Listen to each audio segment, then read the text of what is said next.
Musical theater has been a part of my life for 9 years in a row and helped my growth in many skills I did not think I possessed. From Annie all the way to our current show, Mary Poppins, I have learned skills such as communication, collaboration, and learned a deeper understanding of how shows and productions are produced and directed. To understand this story, though, we need to start from the beginning. Annie was the first show I had ever been a part of, and it was my segue into the life that changed my identity. I remember when my mom had first asked me to be a part of it. I was too busy playing video games to understand what she was talking about, so I just said yes. Even when it first started, I didn't like it that much. I wasn't a bold person, and I didn't have any stage presence or acting skills at all. While I was only 8 years old, I'd say my biggest growth over the year was understanding how productions are made. I saw firsthand every little detail that goes on in rehearsals, such as how acting notes direct people on stage, how every little move is choreographed and planned out, and how every actor is worked into exhaustion to get that information locked in their brain and ready to go. With this base level of information, theater and the community started growing on me. The next show is Pinocchio. Pinocchio was the first year that I was happy to be a part of, and that's not just because I got to play him. I had now become a part of the theater community and practically everyone there was my friend. This year wasn't really a game changer for me in terms of theater skill, but it was a big player in how I felt about the people around me.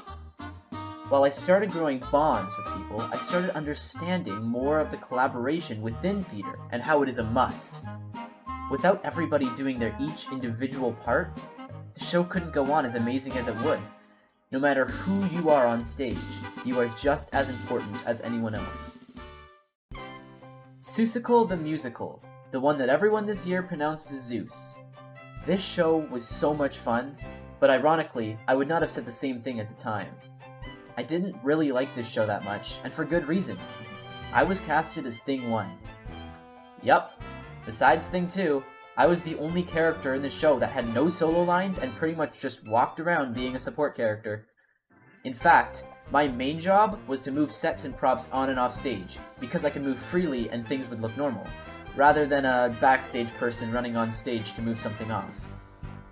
I'd say this also led me to look back now and think it was beneficial. Currently, I did not think sets were that important of a role, but the people that move everything behind the scenes are what makes just a bunch of costumes and painted sets into a dreamland. Next, we have Beauty and the Beast, the first year I ever got a dad role.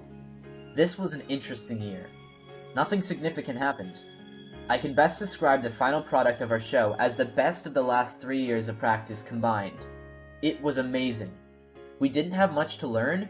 Mainly, we just applied all the skills I had learned in the past years of theater. However, one thing still stands out to me about this year. I'd say this was the first year I started noticing people asking lots of questions, and it was more than just usual. Actors would be asking tons of questions after every choreographed part, and I started realizing very soon that this was essential to the flow of the show. Ever since this year, I have noticed that now I ask a lot of questions to clarify every little detail I may not be sure of. This was part 1 of my understanding of how essential communication is in theater and in life in general. What about part 2, you might be asking? Well, part 2 comes in this next year, Cinderella. I can't say I got a significant role this year, but that doesn't mean I never tried. Since I was mainly an extra, I had a lot of work to do with other extras in the background. This meant I had to be constantly communicating with my fellow actors and colleagues. Not just asking them questions, but sharing ideas on small changes and making sure we were on the same page with what was happening. Occasionally, we would talk and decide it was best to run the scene together on the side while our actors were working on another scene. You see how the bonds I grew back in Annie and Pinocchio were starting to show their roots? Being so close to the people around me, this skill of communication came easier than it should have. Peter Pan was a weird year. I'd say it was a huge milestone step in my skills as an actor.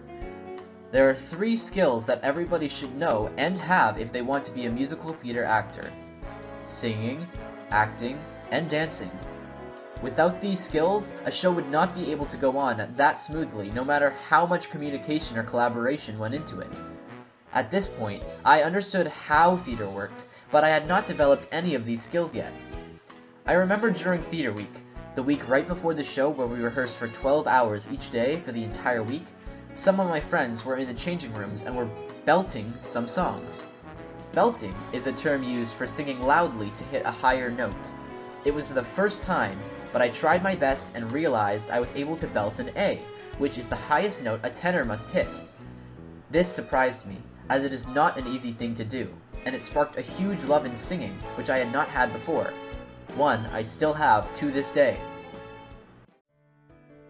If Peter Pan was a weird year, Newsies was a crazy year. Probably because it was 2 years long. Because COVID had happened near the end of year 1, we had to extend it an extra year to get to perform on somewhat of a stage. During this time, our contract had ended with our directors of 6 years, so we got new directors, which made it even more of a confusing time. In this time, I worked on another one of my main skills. I can say, without a doubt, I have grown exponentially in my acting ability. Despite being new, our directors were amazing at teaching us how to truly feel and become our characters.